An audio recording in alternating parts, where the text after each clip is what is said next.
राष्ट्रिय शक्ति निर्माण अभियानमा सामेल हुनको लागि मसँगै पूर्व सांसद विभिन्न खालका जनप्रतिनिधि सहितका आदरणीय केन्द्रीय सदस्य र विभिन्न तहका कमिटीमा रहनुभएका साथीहरू पनि यहाँ आज हामी सँगै छौँ।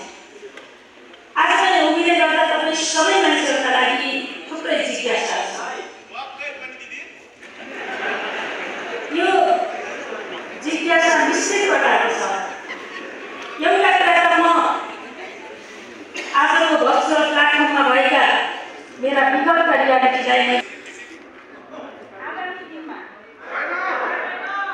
आगामी दिनमा नेपाल कम्युनिस्ट पार्टीको यो यात्रामा, नेकपा एमालेको यो यात्रामा मैले आफूलाई कसरी प्रमाणित गर्छु भन्ने कुरा सायद तपाईँहरूले मेरो लागि सुन्न खोजेका कुराहरू नै हुन्।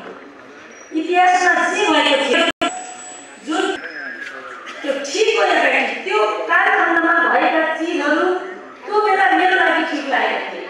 अब के भयो, म भविष्यलाई र समयलाई त्यसको प्रयोग गर्ने र त्यसका प्रति मबाट भएका कुराहरूको एक प्रकारको सजाय पनि समयलाई नै तोक्नको लागि र दिनको लागि। आज के भइरहेको छ, म आजको दिनको मात्र कुरा गर्छु। आजको दिनको कुरा गर्दै गर्दा हामी तिनै मान्छे हौँ जसले सँगसँगै मेरो धेरै अग्रजहरू पनि यहाँ हुन्छ। यो आन्दोलनलाई यहाँसम्म पुर्याए। कम्युनिस्ट आन्दोलनको इतिहास विभाजन र एकता सँगसँगै अगाडि बढेकै छ।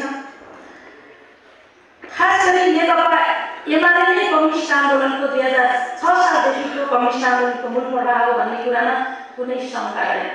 यो कम्युनिस्ट आन्दोलनको मात्र मूल प्रवाह होइन, यो नेपाली लोकतान्त्रिक